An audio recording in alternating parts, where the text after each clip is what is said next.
I inherited 1,000 acres and found a whole neighborhood sitting on it. I'm at my grandfather's old cattle gate when a white BMW X7 skids to a stop like she owns the place. Out steps Constance Hartwell, HOA president, attorney, and professional menace. Designer sunglasses, clipboard death grip. She shoves violation notices at my chest. Tear down this gate, you're blocking our private road.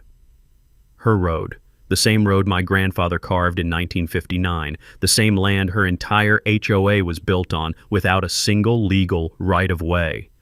I didn't argue, didn't raise my voice, just nodded and returned to my truck. Because tomorrow morning, the county survey arrives, and when she sees where her million-dollar homes actually sit, let's just say Willowbrook Estates is about to learn who really owns the ground under their feet. What would you do if an HOA tried claiming your family's land? Drop your state below. My name's Clayton Bridwell. I'm 52, and 8 months ago I inherited something I never expected would turn into a war zone. When my grandfather passed, he left me 1,000 acres of the prettiest ranch land in Cedar Valley, Texas. The old farmhouse still creaks the same way it did when I was a kid, and every morning I make coffee while looking out the kitchen window at rolling hills that have been in my family since 1962. I'm a semi-retired electrician, been living off Social Security and the occasional wiring job. My wife Sarah died of cancer last winter, and let me tell you, that woman always dreamed bigger than our bank account. She wanted to start a scholarship fund for local kids who couldn't afford college, but we never quite had the money to make it happen. The ranch sits on some of the most valuable land in the county now, worth about $2.3 million if I ever wanted to sell. But I live on $1,800 a month, and the property taxes keep climbing because of all the fancy development going up around me. The one thing that's never changed is the natural spring that feeds into Cedar Creek. My grandfather's well has been pulling pure, cold water from that spring since 1964. That's where Constance Hartwell enters the picture. She drives up in that pristine BMW wearing $300 heels that have no business in ranch dirt. Everything about her screams money and authority. The Chanel sunglasses she never takes off, the way she talks in legal jargon like she's trying to confuse you on purpose. That clipped voice that makes everything sound like a command. Constance is the president of Cedar Valley Estates, this luxury HOA community they built in 2018. We're talking 200 homes with an average price tag of $800,000. These people have more money than sense, and apparently they think that gives them the right to whatever they want. She steps out of that car and immediately starts talking down to me like I'm some kind of hillbilly. Your little farm is blocking our residents' access to Canyon Vista Country Club, she says, waving her manicured hand at my grandfather's gate. This road has been a public easement for years. Now, I may not be a fancy lawyer, but I know my family history. My grandfather built that road in 1962 with his own hands and a borrowed bulldozer. The cedar fence posts still smell like the day he set them, and I've got the leather work gloves he wore hanging in the barn. Every morning I can hear that old windmill turning lazily in the distance, same sound that's been marking time on this land for 60 years. But here's Constance standing in my dirt, telling me that somehow my private family road belongs to her community now. I carry this little leather notebook everywhere, habit I picked up from my grandfather. He documented everything, and I do the same. When I write, I always tap my pencil 3 times first. Sarah used to say I was too polite for my own good, but some fights are worth having. I still wear my wedding ring, and every morning I talk to Sarah's photo on the kitchen table. She'd have known exactly what to do about this situation. Me? I was confused as hell. My grandfather never mentioned anything about public easements or HOA rights. As far as I knew, that road was as private as the house itself. The stakes here aren't just about principle. I can't afford an extended legal battle on Social Security. But this land holds 4 generations of Bridwell sweat and sacrifice. My grandfather cleared every acre himself, my father worked this ranch until he was too old to walk the fence lines, and Sarah and I plan to pass it on someday. Constance wants $5,000 in attorney fees plus complete removal of my gate within 30 days. If I don't comply, she's threatening a $50,000 lawsuit that would cost me everything. That's when I realized this woman had picked the wrong fight. Within a week, Constance made good on her threat. A process server showed up at my door with official papers, a formal nuisance complaint filed with the county.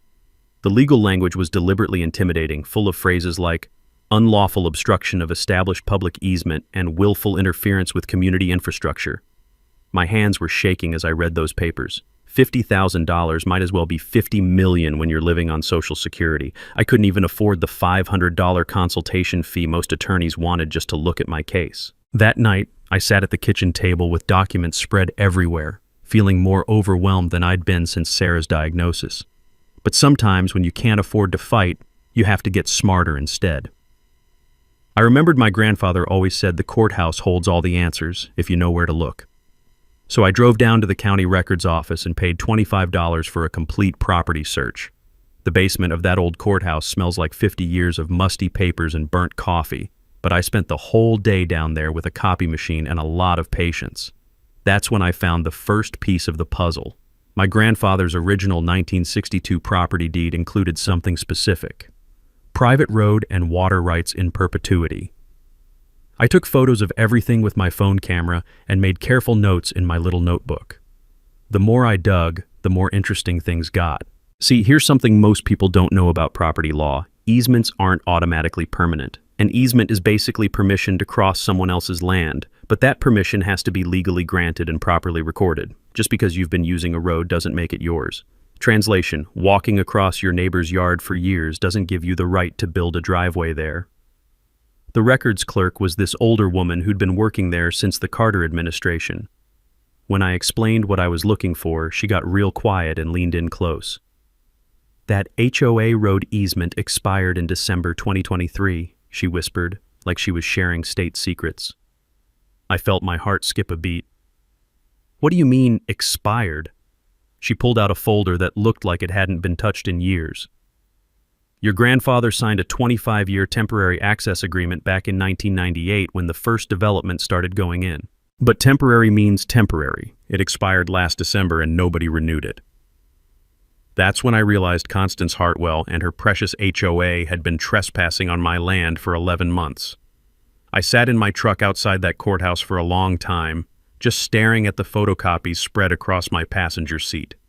My grandfather's fountain pen signature was clear as day on the original deed, but there was no current legal agreement giving the HOA any rights to cross my property. The taste of victory was starting to mix with something else, the realization that this fight was bigger than I'd thought. I drove home taking the long way, past the HOA entrance where Constance's BMW was parked sideways across two spaces like she owned the place.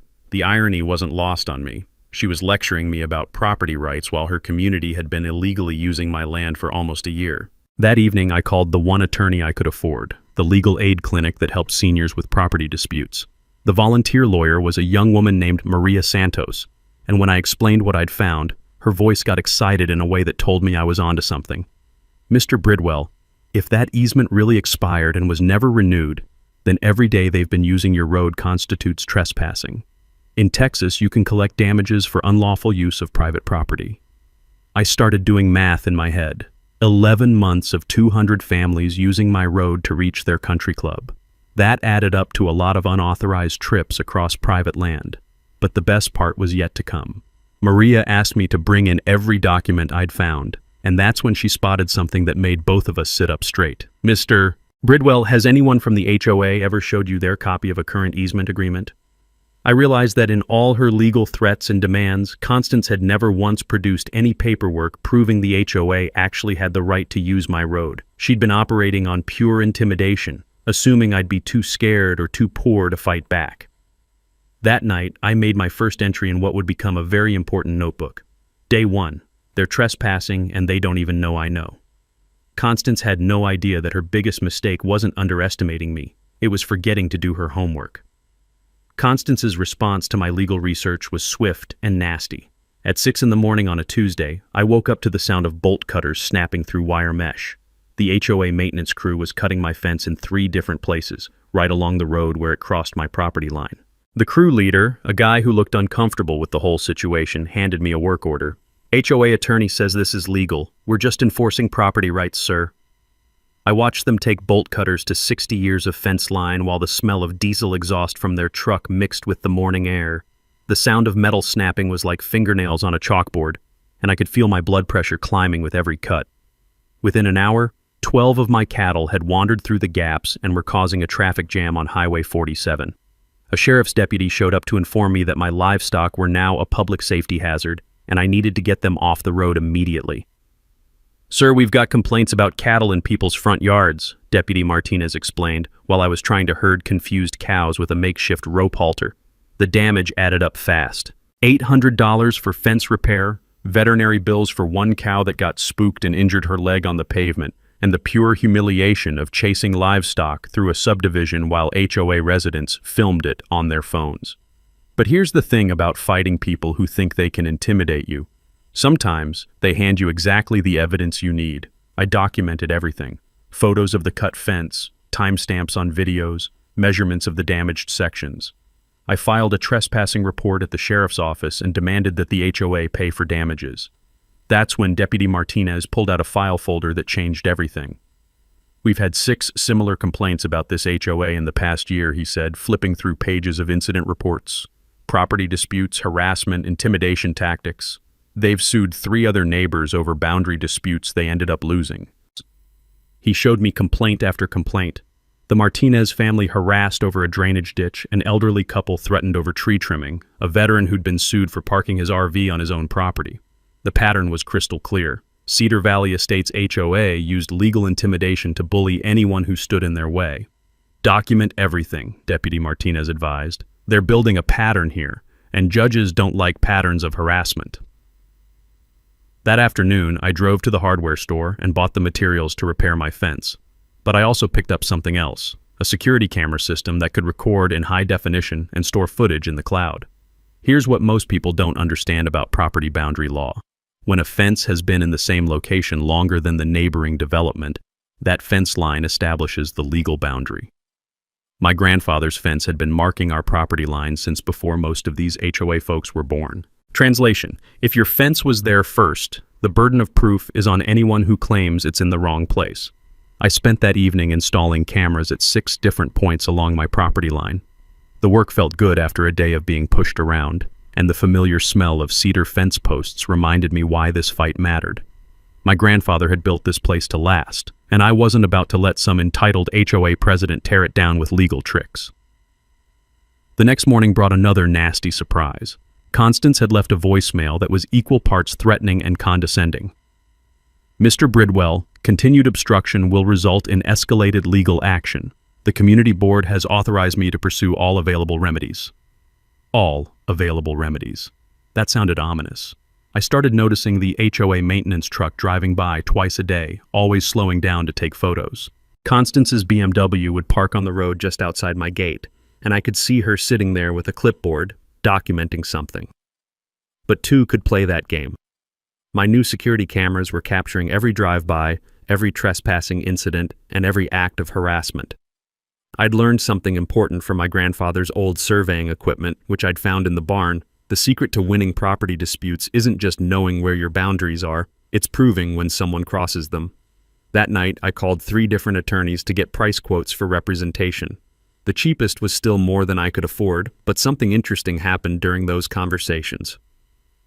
2 of the 3 lawyers had heard of Constance Hartwell, and neither had anything good to say about her tactics. "She's got a reputation for using legal costs as a weapon," one attorney told me. "Files expensive suits against people who can't afford to fight back." The irony was perfect. Constance's biggest strength, using the legal system to intimidate, was about to become her biggest weakness. Because I was finally starting to understand the game she was playing. Just when I thought Constance had run out of ways to make my life miserable, she found a new angle of attack. 2 weeks after the fence incident, I came home to find a county inspector standing next to my water well with a clipboard and a very serious expression. "Mr. Bridwell, I'm here about a complaint filed with the county water authority. Someone's claiming you're illegally drawing from the community aquifer and affecting the neighborhood water supply." The inspector handed me a shutdown notice. 48 hours to provide documentation proving my water rights, or face a $10,000 fine and permanent well sealing. My stomach dropped. Without that well, the ranch would be uninhabitable. Constance had brought her own expert, some hydrologist in a suit who was pointing at charts and talking about unauthorized groundwater extraction and community resource protection. The whole thing felt like an ambush designed to overwhelm me with technical jargon and time pressure. But here's the thing about growing up on a ranch. You learn that the best defense against fancy experts is simple, documented facts. I went straight to the barn where my grandfather had kept his records in an old filing cabinet that smelled like motor oil and leather. After 2 hours of digging through yellowed paperwork, I found what I was looking for: the original well permit from 1964, signed by the same county that was now threatening to shut me down. The permit was beautifully specific. My grandfather's well was drilled to tap a natural spring that had been flowing on our property since before Texas was a state. The documentation included geological surveys, water flow measurements, and even photos of the spring before any development existed in the valley. But the real treasure was a business card tucked behind the permit. Jim Richardson, county engineer, retired. I called the number, not really expecting it to work after all these years. Clayton Bridwell. I remember your grandfather well. Hell of a man, and he sure knew how to pick a water source. Jim Richardson had been the county engineer who'd approved my grandfather's original well installation. Even at 82 years old, his memory was sharp as a tack, and what he told me changed everything. Your grandfather's well taps the primary spring that feeds the whole valley, Jim explained. Those fancy HOA wells they drilled in 2018, they're actually drawing from the same underground flow that originates on your property. They're not losing water because of you, they're dependent on you. I felt like someone had just handed me the keys to the kingdom.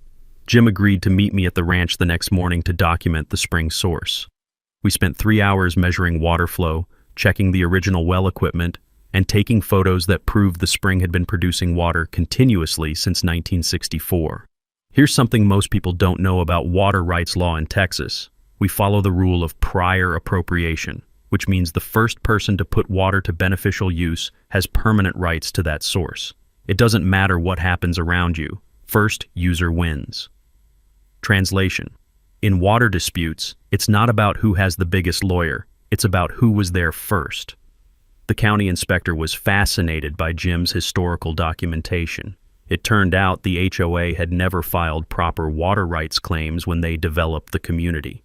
They'd just assumed they could drill wells and take whatever water they needed. This is highly irregular, the inspector admitted. The HOA should have conducted geological surveys before development to ensure adequate water supply.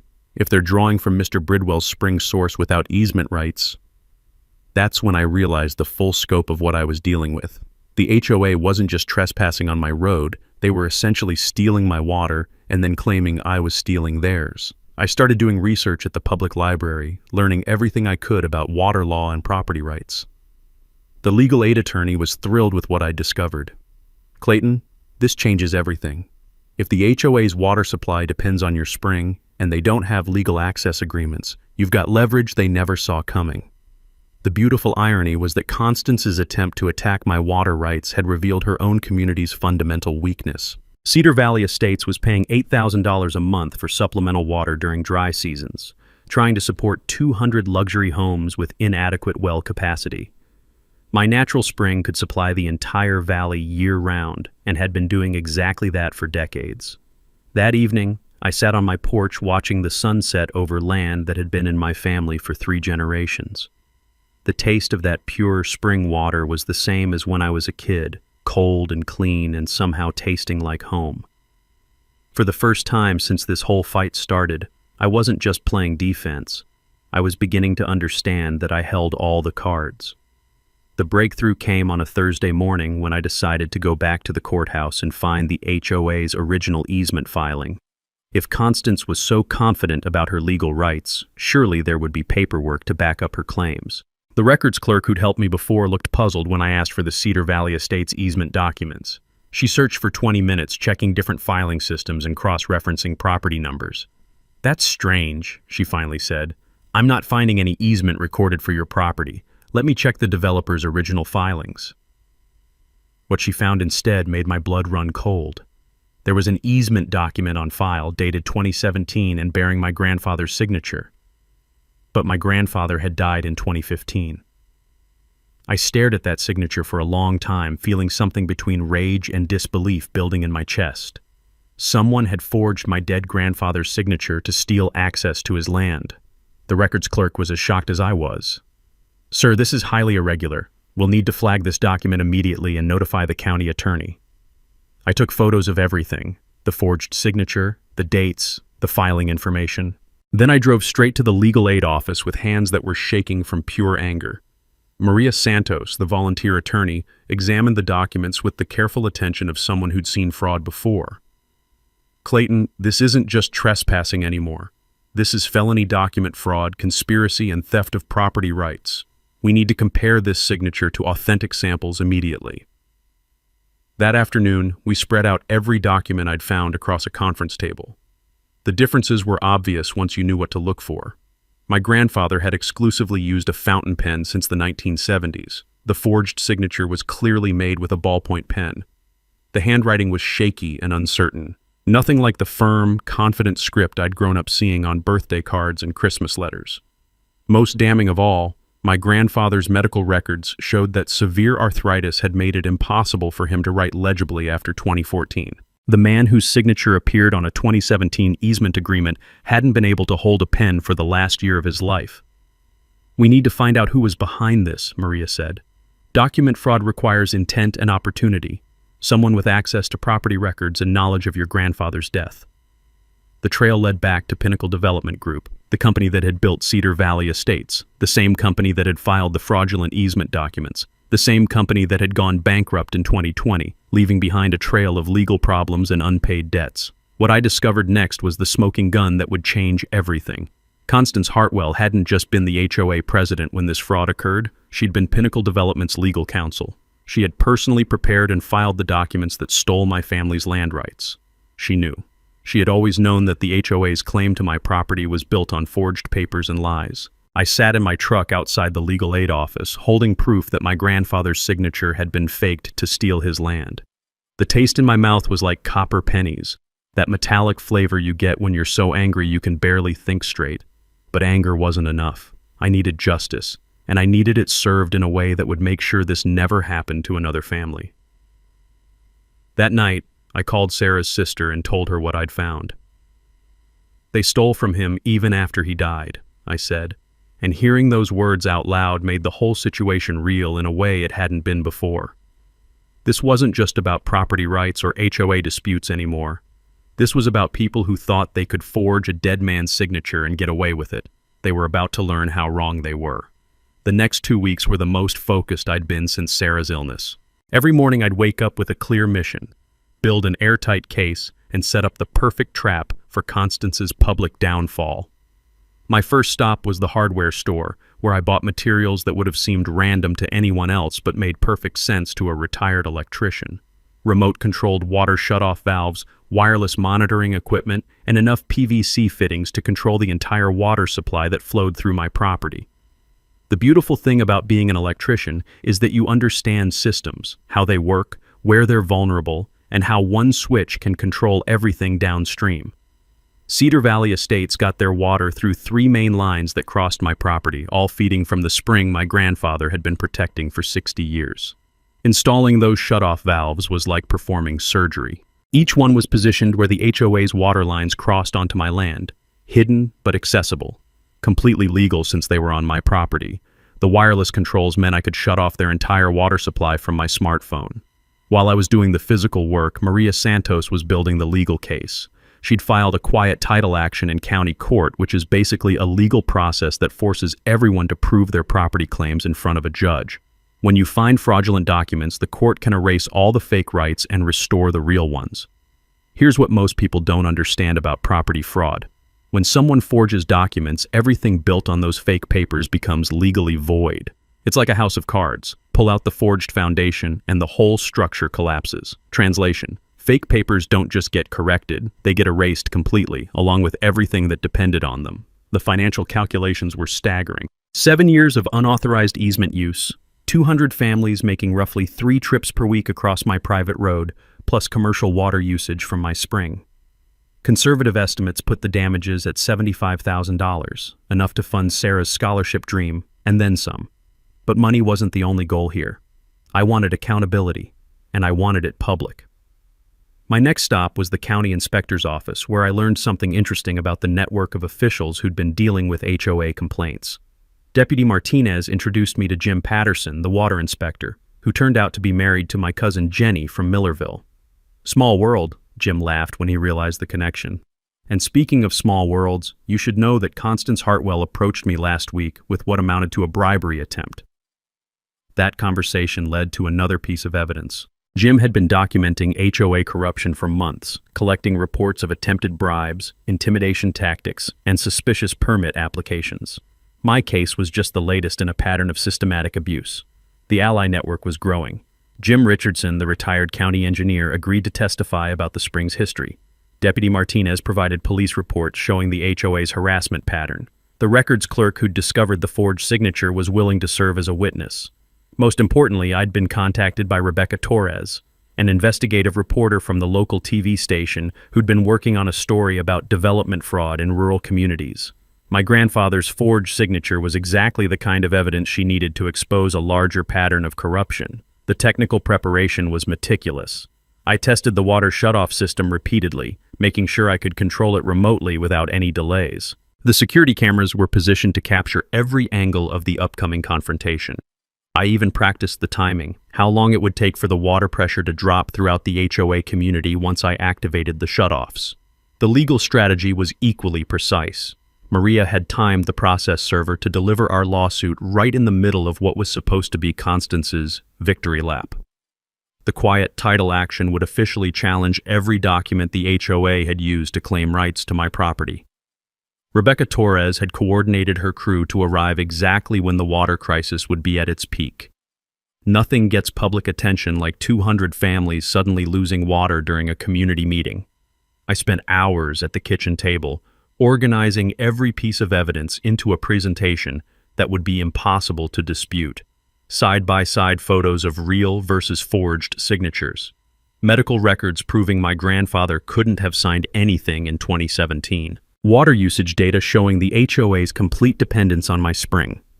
The timeline was perfect. HOA board meeting scheduled for Thursday at 7 p.m. Water shutoff planned for 7:30, right in the middle of Constance's presentation about my harassment. Media arrival at 8.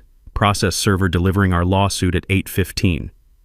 The night before the meeting, I visited Sarah's grave and told her about the plan. Honey, we're going to help a lot of kids go to college, and we're going to make sure nobody else gets robbed the way Grandpa did. Everything was ready. Tomorrow, Constance Hartwell would learn what happens when you forge the signature of a Texas rancher. Constance's desperation became obvious when she started making moves that crossed the line from harassment into outright criminal behavior. Word travels fast in a small county, and she'd apparently gotten wind of my legal research through her network of political connections and real estate contacts. Her first attempt at damage control was breathtakingly stupid. Jim Patterson, the water inspector, called me on a Tuesday morning with news that made my coffee taste like victory. Clayton, you're not going to believe what just happened. Constance Hartwell showed up at my office yesterday afternoon with an envelope full of cash, trying to get me to red tag your well as contaminated. The details were almost comical. Constance had walked into a government office in broad daylight and offered Jim $2,000 cash to file a false report claiming my water was unsafe for consumption. When he refused, she'd tried a different approach, offering his wife an exclusive real estate opportunity at below-market rates. She actually said the words, "I can make this worth your while," Jim told me. I've been in this job for 15 years, and nobody's ever been dumb enough to try bribing me with witnesses around. Jim had done exactly what any honest public servant would do. He'd documented the attempted bribery and reported it to his supervisor. More importantly, he'd recorded the conversation on his phone, which meant we now had audio evidence of Constance trying to corrupt a county official. Here's something most people don't realize about public corruption. Attempting to bribe a government employee is a federal crime even if the bribery fails. It doesn't matter whether the official takes the money, just making the offer is enough to land you in serious legal trouble. Translation: trying to buy off a county inspector is like robbing a bank. The FBI takes it personally, whether you succeed or not. The beautiful irony was that Jim Patterson turned out to be married to my cousin Jenny, who'd been following this whole HOA dispute through family gossip.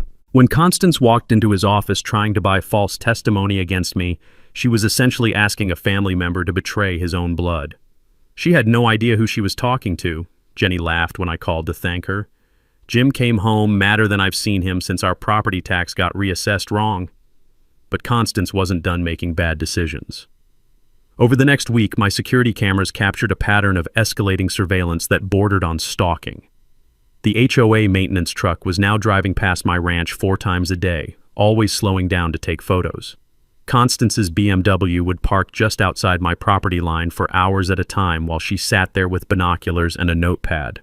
The final straw came when I found fresh tire tracks leading right up to my water well housing. Someone had been trespassing on my property in the middle of the night, apparently trying to access my well equipment. The security footage showed 2 figures in dark clothing using flashlights to examine the well controls around 2 a.m. I called Deputy Martinez immediately. They're escalating to potential sabotage now. This has gone way beyond legal harassment. Deputy Martinez reviewed the footage with the focused attention of someone who'd seen this pattern before. Clayton, I think it's time to involve federal investigators. Between the document fraud, the attempted bribery, and now possible conspiracy to damage infrastructure, we're looking at multiple felonies here. That afternoon, I got a call that changed the entire dynamic of our conflict. Rebecca Torres from Channel 7 News had been investigating Pinnacle Development Group as part of a larger story about rural property fraud.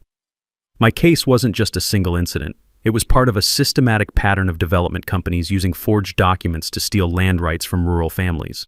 We found evidence of similar fraud in 3 other counties, Rebecca told me. Always the same pattern. Developer claims easement rights on elderly landowners' property, files forged documents after the original owner dies, then uses legal intimidation to maintain the illegal access. The scope of the corruption was staggering. Pinnacle Development had apparently been forging easement agreements across Texas for years, targeting rural families who couldn't afford to fight back in court. My grandfather's signature was just one of dozens they'd faked to steal property rights. But here's where Constance had made her biggest mistake. By trying to bribe Jim Patterson and engaging in surveillance harassment, she'd escalated a property dispute into a federal investigation. The FBI takes public corruption seriously, especially when it involves systematic fraud against vulnerable populations. That evening, I sat on my porch watching the sun set over land that had been stolen and was about to be returned. The smell of cedar and the sound of my windmill turning felt like promises being kept across generations. Constance Hartwell had spent months trying to intimidate me with legal threats and harassment tactics. Tomorrow night she was going to learn what real legal consequences looked like. Constance's final desperate gambit was a masterpiece of legal overreach that perfectly demonstrated why people hate HOAs. 3 weeks before our showdown, she called an emergency board meeting and convinced the other board members to authorize a $100,000 lawsuit against me for what she called malicious harassment and infrastructure damages. The legal papers were delivered by the most aggressive process server I'd ever encountered, a guy who looked like he'd been hired specifically to intimidate rather than just serve documents. He showed up at my door at 6 in the morning, pounding loud enough to wake the dead, demanding that I sign for what he called serious legal consequences. The lawsuit itself was a work of fiction that would have been impressive if it weren't so transparently desperate. Constance claimed that my illegal obstruction of their road access was costing the community thousands of dollars in alternative transportation arrangements. She alleged that my water well was maliciously contaminating their supply. Most ridiculously, she argued that my legal research and document gathering constituted harassment and stalking of HOA board members. The $100,000 figure wasn't random. It was calculated to be exactly enough to force me into bankruptcy and foreclosure on the ranch. Constance had done her homework about my financial situation and was betting that I'd surrender rather than risk losing everything in a legal battle I couldn't afford. Her cease and desist letter was even more revealing. Written on expensive law firm letterhead, it demanded that I immediately cease all interference with community water supplies and desist from harassing community members with frivolous legal claims. The letter gave me 72 hours to withdraw all complaints and agree to remove my gate permanently. But Constance's biggest mistake was hiring Blackwood and Associates, a Dallas law firm with a reputation for expensive litigation and aggressive tactics. These weren't local attorneys who understood community relationships. They were hired guns who charged $400 an hour to intimidate people with threatening letters and cost-prohibitive legal procedures. The retainer alone for my defense would have been $25,000. Even if I'd won the case, the legal costs would have bankrupted me and forced the sale of the ranch. Except that Constance had no idea what was waiting for her. While she was spending HOA emergency funds on expensive attorneys, Rebecca Torres had been putting together the final pieces of her investigative report. The Channel 7 news team had obtained internal documents from Pinnacle Development showing a systematic pattern of easement fraud across 4 counties. My grandfather's forged signature was featured prominently as Exhibit A in what was about to become a major corruption scandal. Maria Santos had been equally busy preparing our counterattack. The quiet title action was ready to file, backed by ironclad evidence of document fraud and supported by sworn affidavits from 3 different experts. More importantly, she'd coordinated with federal investigators who were now treating this as part of a larger RICO case against organized real estate fraud. "Clayton, this isn't just about your ranch anymore," Maria explained. "The FBI is building a case against a network of developers, attorneys, and public officials who've been systematically defrauding rural landowners for years. Your evidence is the keystone that makes their whole case." The final escalation came when Constance made the mistake of threatening people beyond her legal reach. She'd apparently been calling county officials, demanding that they support her version of events and pressure me to settle. When that didn't work, she tried contacting my neighbors with offers to share information about my legal troubles if they'd support the HOA's position. Deputy Martinez showed me a recording of one such call, where Constance had essentially tried to organize a neighborhood conspiracy against me. "She's burning bridges faster than Sherman marched through Georgia," he observed with obvious satisfaction. The beautiful irony was that every desperate move Constance made was providing more evidence for our case. The expensive lawyers she'd hired were generating billable hours documenting their own clients' systematic fraud. The threatening letters were proof of ongoing harassment. The attempted bribery and surveillance were federal crimes that would put her in prison regardless of how the property dispute played out. Rebecca Torres called me the night before the HOA meeting with news that made everything perfect. "Clayton, we're going live tomorrow night with the biggest rural fraud expose we've ever produced. Your story is the centerpiece, and we've got documentary evidence of at least 12 other families who've been victimized by the same pattern." That evening, I did something I hadn't done since Sarah died. I put on my grandfather's old Sunday suit, the one he'd worn to church every week for 30 years. It still smelled faintly of his cologne and the cedar wood from his workshop. Tomorrow night, Constance Hartwell was going to face justice served by the very legal system she'd been manipulating for years. The only question was whether she'd go down fighting or simply collapse under the weight of her own corruption. Thursday evening, 7 o'clock sharp, and the Cedar Valley Estates Community Center was packed like Christmas service at a small-town church. Word had gotten out about the emergency HOA meeting, and it seemed like half the county had shown up to watch the fireworks. I parked my old pickup truck between a Mercedes and a Lexus, feeling like David walking into Goliath's backyard. The community center buzzed with nervous energy, 150 HOA residents crowding into folding chairs, all wondering why their water bills had been so high, and why this property dispute had dragged on for months. Rebecca Torres and her news crew were setting up equipment in the back corner, professional and unobtrusive but impossible to miss. Deputy Martinez had positioned himself near the exit, officially there for community safety, but really waiting to see justice served. Constance stood at the front of the room in a power suit that probably cost more than my monthly Social Security check, projecting confidence she definitely wasn't feeling. Her expensive lawyers flanked her like bodyguards, briefcases full of documents that were about to become worthless. I took a seat in the back row, carrying nothing but my grandfather's old surveyor briefcase and my smartphone with the water control app already loaded. The meeting started exactly as I'd expected. Constance launched into a presentation about protecting community resources from outside harassment, complete with charts and graphs designed to make me look like some kind of rural terrorist threatening their suburban paradise. "Mr. Bridwell's continued obstruction is costing our community thousands of dollars in legal fees and alternative water sources," she announced, clicking through slides that painted me as the villain in their property rights drama. "His harassment of board members and frivolous legal claims are disrupting the peace and security that makes Cedar Valley Estates the premier community in the region." The crowd was buying it, mostly because they didn't know the real story yet. Heads were nodding, people were whispering about property values and community security. Constance was building to her big finish, a demand that I drop all legal claims and submit to the HOA's authority. That's when I activated the trap. 7:30 p.m., right in the middle of her PowerPoint presentation, I opened the water control app on my phone and shut off all 3 main lines feeding Cedar Valley Estates. The effect was immediate and unmistakable, the sound of water pressure dropping throughout the building, followed by confused murmurs as people realized something was wrong.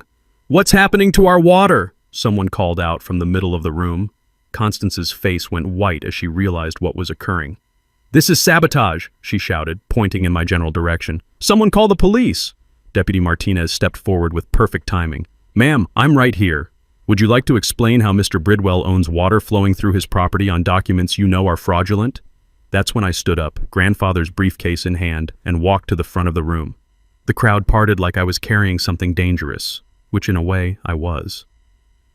"Actually, Constance, it's my grandfather's spring water," I said, my voice carrying clearly through the sudden silence. "Flowing through pipes installed without permission on forged documents that you personally filed."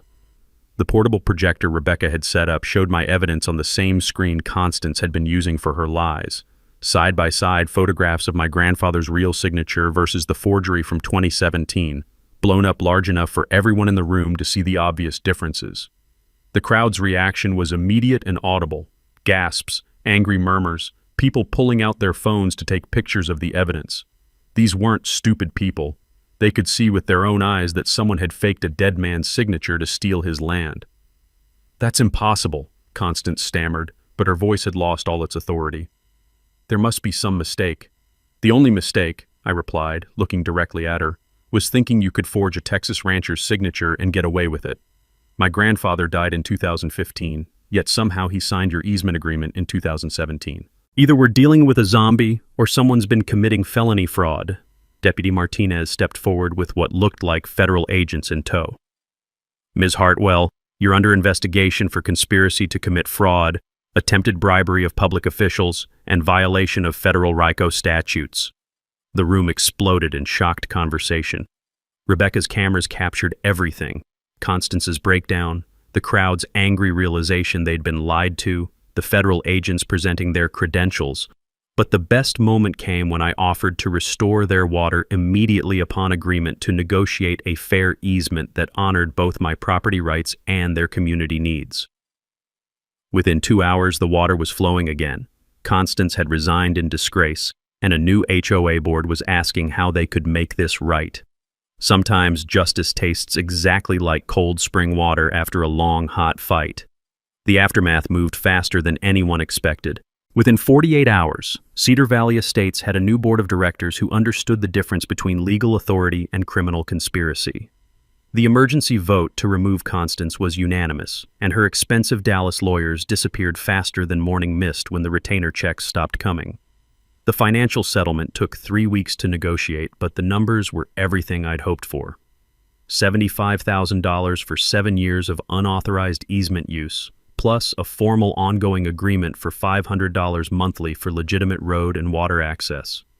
The HOA's insurance company paid my legal costs without argument. Apparently, coverage doesn't extend to document fraud and attempted bribery. More importantly, we established binding protections that would prevent this kind of abuse in the future. The new easement contract was recorded properly with the county, included strict limits on water usage to protect the spring's sustainability, and required community approval for any major legal actions involving more than $5,000. Constance herself faced consequences that went far beyond losing her HOA presidency. The federal investigation resulted in conspiracy charges related to the broader Pinnacle Development fraud scheme. Last I heard, she was looking at 3 to 5 years in federal prison and complete disbarment from practicing law in Texas. But the real victory was what came next. 6 months after our confrontation, I stood in the same community center for the first annual Sarah Bridwell Memorial Scholarship Ceremony. $50,000 from the settlement had created an endowment that would help rural kids pursue trade education for decades to come. The scholarship recipients were exactly the kind of students Sarah had always wanted to help. Kids with more determination than money, smart enough to succeed, but too poor to afford college without assistance. The ceremony was everything Sarah would have loved. 3 high school seniors received full-ride scholarships to the regional technical college with guaranteed apprenticeships in electrical work, welding, and mechanical engineering.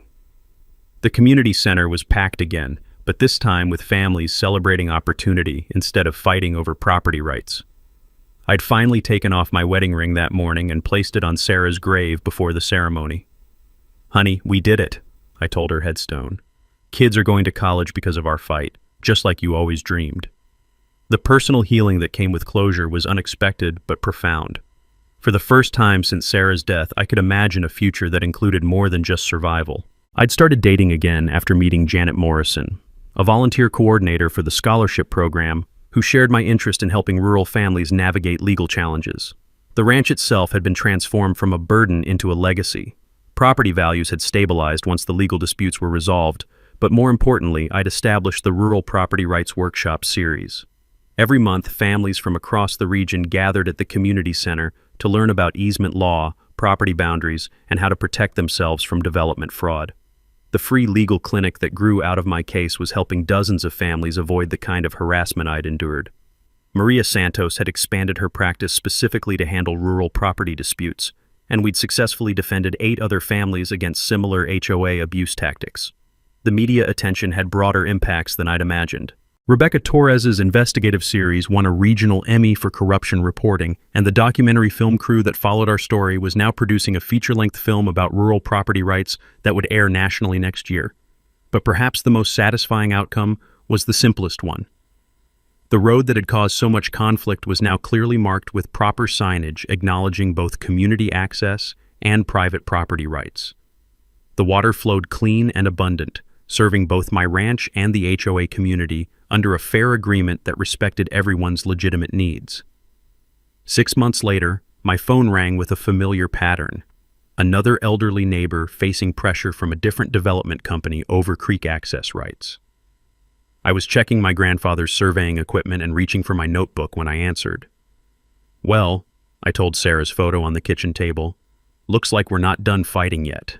Drop a comment below with your own HOA horror story. I bet you've got neighbors who need to hear this one. Hit that share button because someone in your feed is probably fighting City Hall right now. Subscribe for more David versus Goliath stories where the little guy wins with brains instead of lawyers. Next week, how a retired teacher shut down an entire school board with one simple records request.